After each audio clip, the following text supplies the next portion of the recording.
Mena-Watch, der unabhängige Nahost-Thinktank. I'm a journalist with Mena-Watch, and our special guest for today is Arye Shalicar, who is from Israel, an IDF spokesperson and author. He is currently on tour promoting his new book, Struggle for Survival, a War Diary from the Middle East. And Mr. Shalicar, we are delighted you're here today and taking the time. Thanks for the invite. Today we'd like to talk with you about the Gaza Strip, the current situation with Hamas, and the possibility of disarming them. And I have an initial question for you, which is, how exactly would you describe the present political and military circumstances currently unfolding in the Gaza Strip? Well, complicated. I believe complicated is the word that has been with us for decades. Anyone who believes that simple solutions can be forced into being or smiled into existence is profoundly mistaken. And there are no simple solutions for extremely complicated situations. So, for the past 2 years, we have been living in a state of emergency.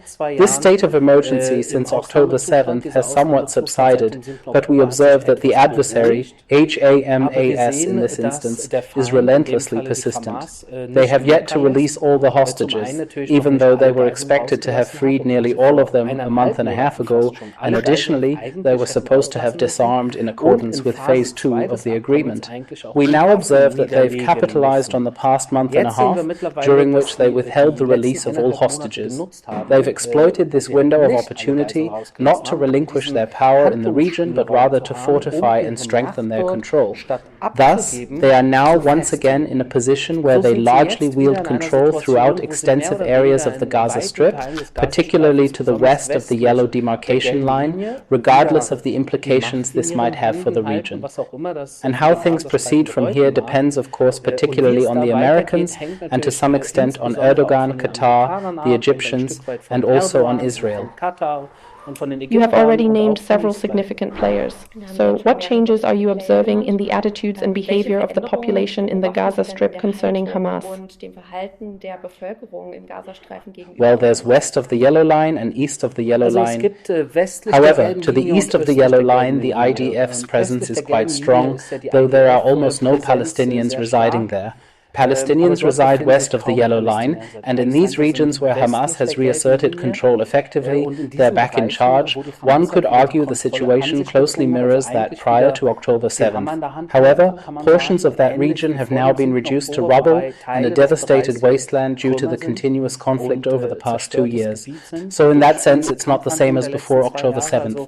October, but the people are living under Hamas again like before October 7th, and whether there are individuals among them who might be displeased with Hamas, that certainly holds true, as people aren't entirely oblivious to what's happening. However, they have been so thoroughly indoctrinated over the past 20 years, if not the last 80 years, that the perceived common enemy, as I would put it, shared by both Hamas and the residents of the Gaza Strip, that is, the Jewish people or the Jewish state, has become more significant to them. This shared struggle against this common foe is prioritized above all else. This an ideological cause, rather than them having the chance to perhaps get their lives in order there and defend themselves against their own Islamofascist dictatorship. Because against a dictatorship that has no problem with squandering its own people and publicly executing anyone who dares to step even slightly out of line with criticism. Just mere criticism is enough. You truly have to. They have to fear for their lives, and very, very few do that. Exactly. There have been increasing reports of public executions, of resistance from the population against Hamas. Are there any other pivotal players or groups currently emerging that we might be able to observe or perhaps articulate something further about?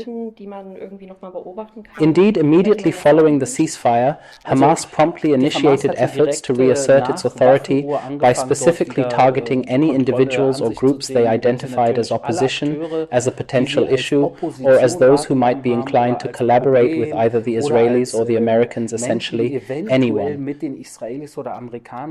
who might also be members of clans that are not closely affiliated with Hamas. Certainly, public executions were conducted there and meticulously documented with cameras. This was done to convey an unequivocally clear message to all residents, not only within the Gaza Strip, but also to those in surrounding areas and beyond. Firstly, their message is, we are back. Or rather, we are still here, and anyone who dares to oppose us will pay with their very life.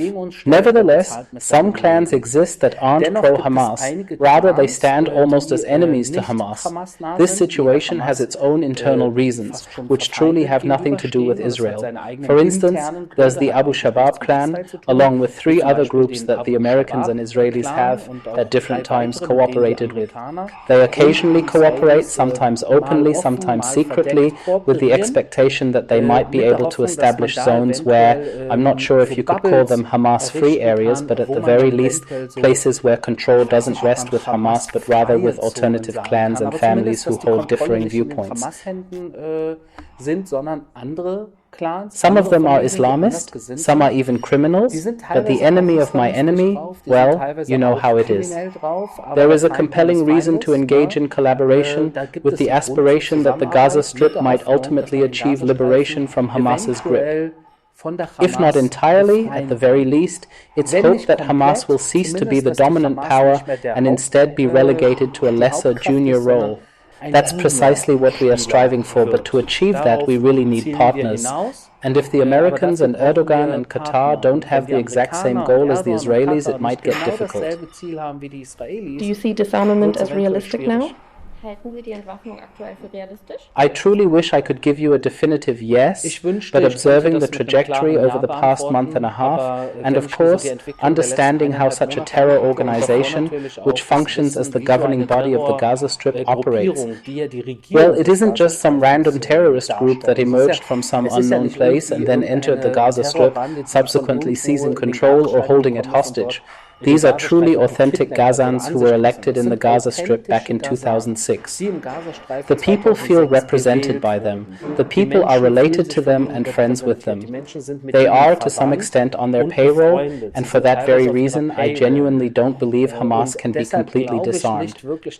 But I firmly believe that a situation could potentially arise, hopefully within the next several months, where foreign forces, specifically Muslim Arab forces who are closely cooperating with both Israel and the Americans, might then enter the Gaza Strip with boots on the ground and assume control of both the administrative aspects and take over a significant portion of the security control.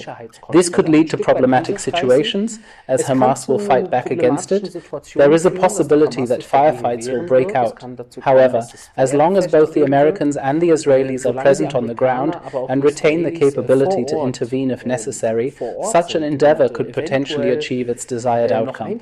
However, should it ever come to pass that the Palestinians, or any prominent voice representing them, were to demand the complete withdrawal of both the Israelis and the Americans, then it would indeed become exceedingly difficult for such an international mission to genuinely bring about any meaningful positive transformation on the ground in that region.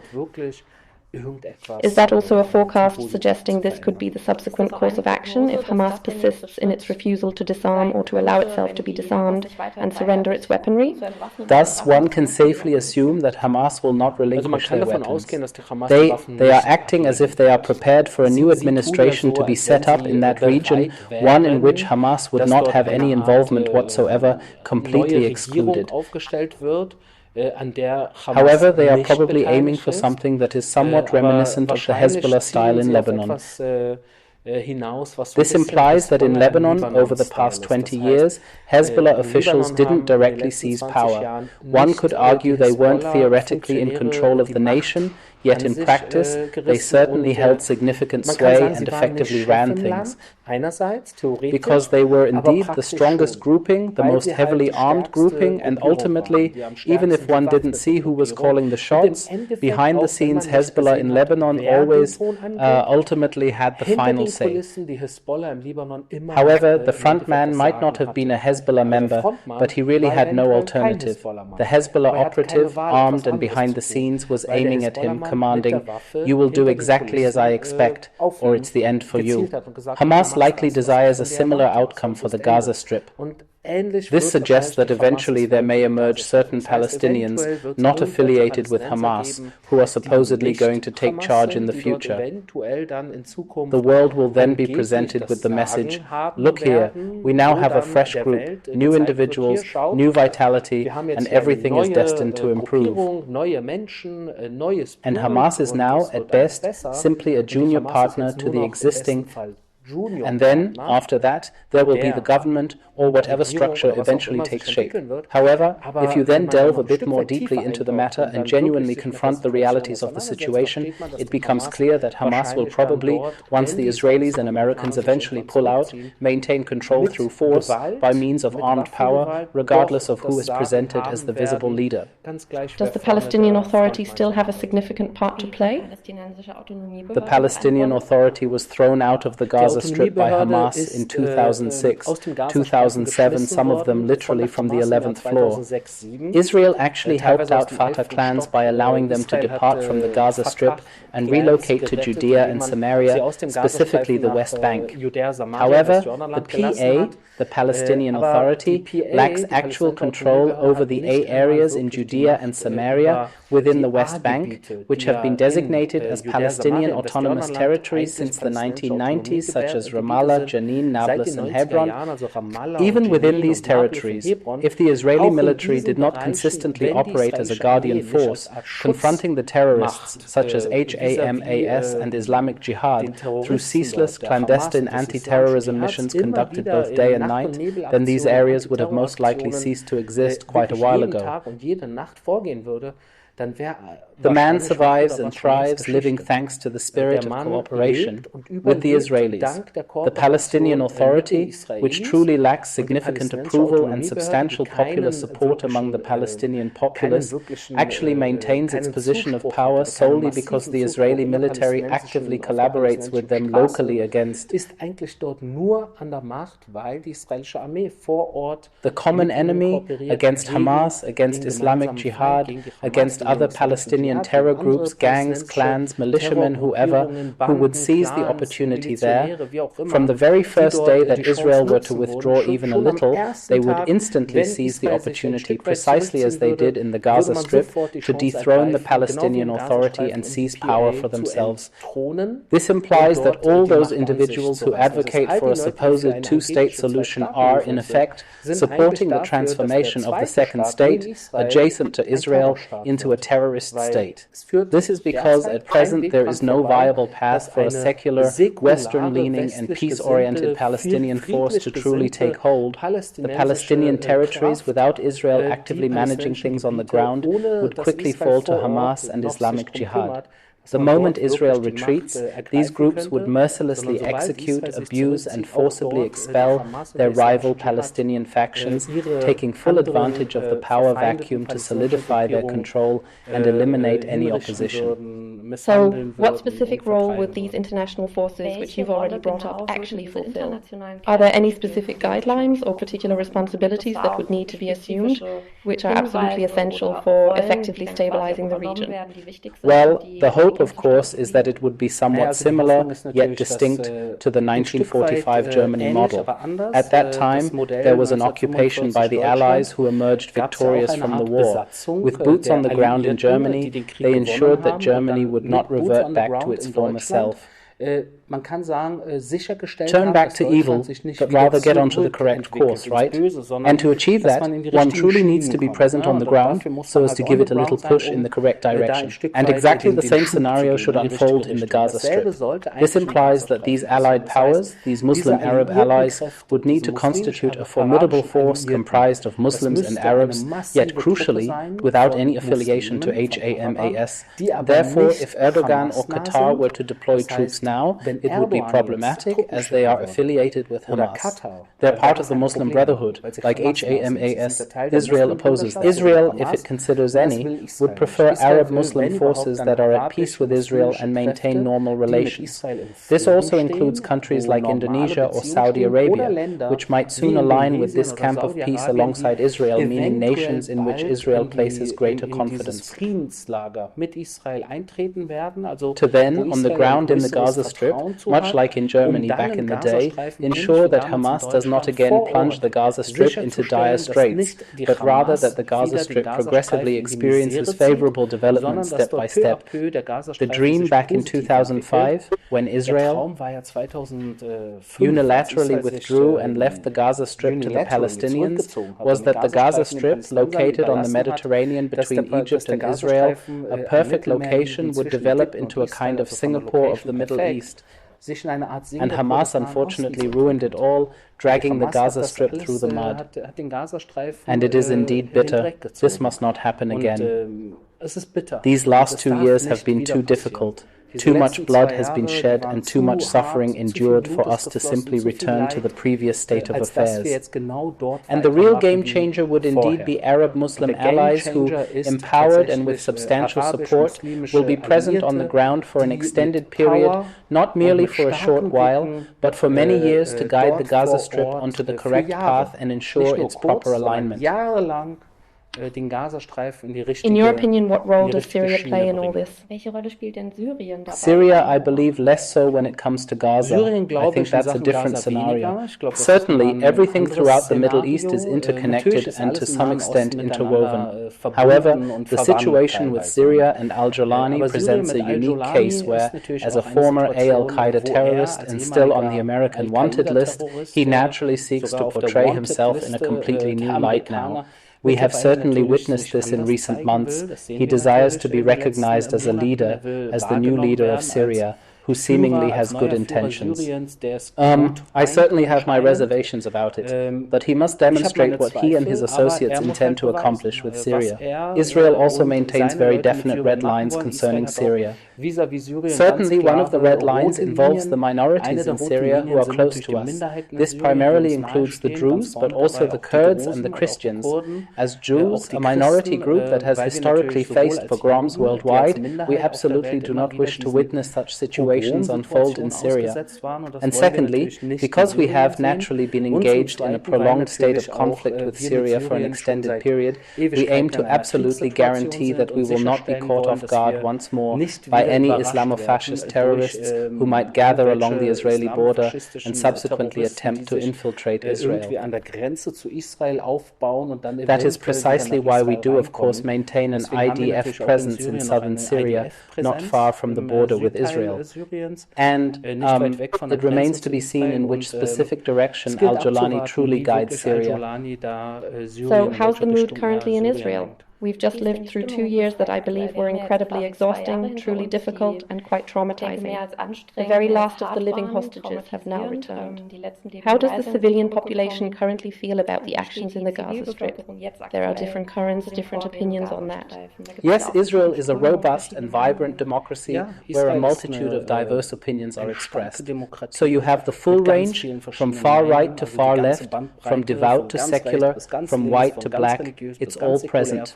Furthermore, everyone is free to express their thoughts and vigorous protests frequently occur. Yet all of this remains perfectly acceptable and within the established democratic boundaries. And that's exactly what we don't see on the other side. That's the beauty of Israeli democracy, that people really raise their voices when they believe in something, or want something, or see something wrong, like now, with the release of the hostages. We're still waiting for 3 hostages, and people continue to march in the streets weekly, protesting and declaring, "We won't quit until the final 3 hostages, a Thai migrant worker and 2 Israelis are set free. Only then, when we discuss Israel internally, can we begin to address in a way the nation's healing. The process of healing this wound can finally begin. As long as not all hostages are released, one remains truly trapped in this dire hostage situation, and this profound wound, which tragically opened wide on October 7th, continues to remain unaddressed. It is, you might say, a kind of mini-Holocaust wound, one that has undoubtedly turned the lives of many Israelis completely upside down. It is not solely the hostages who, over the past 2 years, have naturally weighed heavily on people. Rather, the entirety of Israeli society, nearly 10 million individuals was predominantly subjected to a barrage of rockets, with some being evacuated from either the southern or northern regions. To this day, many people do not live in their own homes because their houses were bombed and destroyed, even in the center, by Iranian ballistic missiles. Approximately 10,000 soldiers were wounded in combat. Some lost an eye, a leg, or an arm, now confined to wheelchairs, and will never again be their former selves. There are many people who know others in their circle of acquaintances who have been raped, abused, or evacuated, among other things. So these various circles of Israeli suffering since October 7th. Of October, they are enormous, they are massive. People here in Europe don't perceive that at all. People always just like to talk about Palestinian suffering. That certainly exists too, but in my opinion, it's also self-inflicted, especially due to the attack by Hamas. Moreover, Hamas specifically fought from civilian residences, hospitals, and educational institutions. However, on the Israeli side, our society has been utterly turned upside down since that attack. Yes, and it will take time until we here can be a little bit normal and smile again. In my last book, Struggle for Survival, I put forward a kind of thesis where I say that the Jewish struggle for survival over the last 2,000 years, if you look at it, with all the pogroms and the Holocaust as the low point and now the 7th, the October attack, that is, ultimately October 7th, really fits into a historical timeline of many mass murders of Jews. And I'm assuming that even throughout the next several hundred or even thousands of years to come, I won't be around then, but I assume that October 7th was not the last mass murder of Jews, but that the struggle for survival will continue. And I think that many Jews now understand that as well. There are also several Jews now making their aliyah who are happy to come to Israel from New York. There have apparently been increased reports about that. So how exactly is Israel preparing for this situation right now? It is indeed a fact that anti-Semitism continues to escalate globally. Many Jewish men and women are considering leaving from everywhere. And what is the domestic political picture in Israel on this? It has always been and currently remains true in Israel that numerous Jews arrive from the diaspora, hailing from places like New York, France, Australia, and even Germany and Austria. However, there are just as many Israelis who also relocate. Some are politically discontent, but a great many others couldn't secure jobs in their specialized fields within Israel, doctors, engineers, or those in the high-tech sector and similar professions. This also applies to musicians and many artists, for instance, who prefer to move to places like New York, Spain, or Berlin to pursue their fortunes and opportunities. And that exists, and it's a kind of a healthy exchange of people, I would say, that's really 50-50 in both directions, like a highway with traffic going both ways. For my part, I wish a few more Israelis would move away, because it's gotten pretty crowded in Israel. So if you reside in the city center, whenever you step out, you're bound to be stuck in a traffic jam. And consequently, if 1 million Israelis decided to relocate to Austria or to New York, I would not have any issue with that whatsoever. Thank you very much. I have just one final question for you. Could you please inform us about the current occurrences of settler violence? There have been several reports about it here in Germany and also in Austria. Of course, they're always presented in a very one-sided way. Perhaps you could give us an overview. Gladly. Of how the IDF intervenes, etc.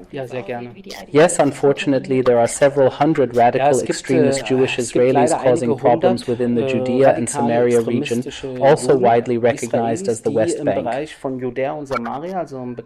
And these are indeed Jewish extremists who have regrettably caused numerous negative headlines in recent weeks, unfortunately. However, it's crucial to understand that they do not represent a novel phenomenon, nor are they a new occurrence. It's not a new development. These few hundred Jewish extremists at most have been around for 10, 20 or 30 years, recurring constantly. They come and they go. Sometimes they're even hostile towards the IDF.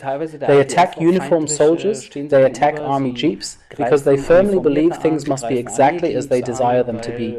However, they honestly make up only about 1% of the Jewish population living in this area, at most.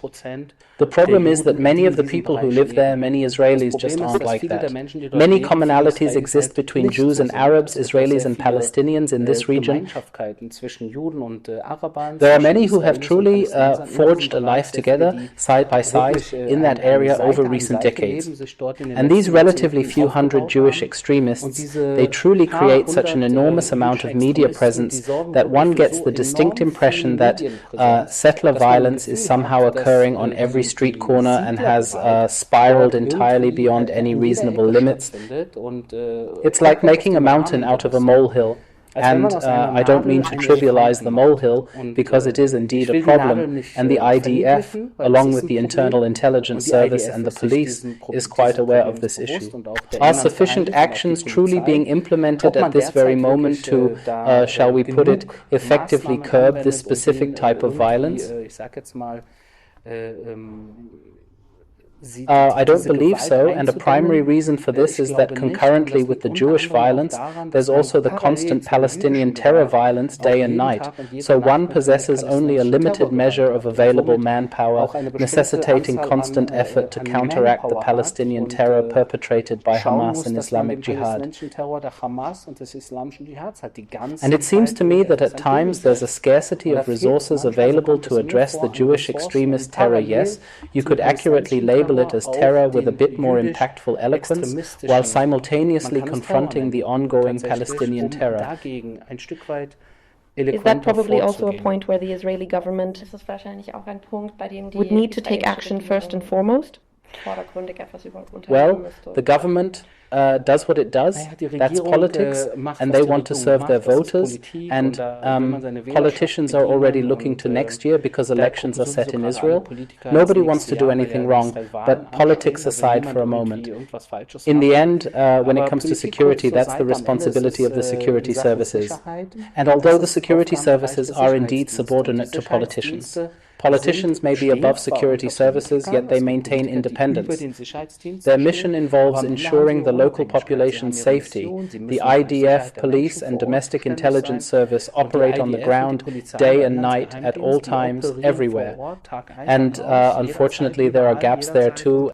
And these gaps where perhaps concerning Jewish extremists, you weren't or aren't quick enough to truly prevent the violence in advance, you certainly pay a price for that, because the media coverage specifically latches onto it and transforms one single event or merely two incidents, or transforming three violent acts into something that makes it seem like the entire region is ablaze. It's not like that. Just like the whole area isn't on fire when a Palestinian successfully rams a car into something somewhere. It doesn't mean all Palestinians are now cruising around in cars looking for victims. Everything needs to be put into its proper perspective. You have to somehow, but regrettably, due to sensationalized media reporting, individual tragic and violent incidents are always so massively disseminated that one truly gets a completely distorted picture of reality. So how does it all feel for you personally now that 2 full years have passed? Has the burden somehow eased a little bit, or does it feel just as heavy now as it did before, even after these 2 years? Draining? No, it's. I think that initial year was quite difficult for me personally. So I was, because I was also reactivated as a spokesperson for the army, I was just in a lot of difficult situations, and so I experienced things I hadn't known before. I mean, I didn't know what dead bodies smell like, and suddenly you see bodies, you smell bodies. These are situations that naturally strike deep down within us. And you certainly come to know, particularly during that initial year, many individuals who are anxiously awaiting their kidnapped loved ones, or perhaps others who have tragically lost theirs. And all of that, of course, also extremely influenced and affected me. I mean, it took months before I could laugh normally again. But now, after 2 years, after more than 2 years, I'm living with the situation, especially after the ceasefire, where things have calmed down a bit.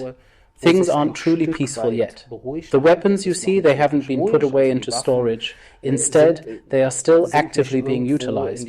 Sadly, I must admit, but that is our reality in the Middle East. As long as we are surrounded by Islamofascist regimes and leaders and organizations causing trouble who have made it their mission to eliminate Israel and murder Jews, we must always, everywhere and at all times defend ourselves, right? And as long as that remains true, I personally must lead a life where I never forget how to laugh, never forget how to dance, and never abandon the joy of life, even as I simultaneously remain vigilant, always watching for dangers, for threats and for potential conflict.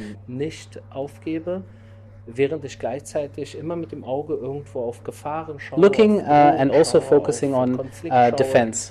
Thank you so much. We genuinely hope you have a wonderful and enjoyable stay, and we also wish you great success with your book. Danke. Mena-Watch, der unabhängige Nahost-Thinktank. Besuchen Sie auch unsere Website. Dort finden Sie täglich neue aktuelle Berichte und ausführliche wissenschaftlich fundierte Hintergrundanalysen zur Geschichte und Gegenwart der MENA-Region.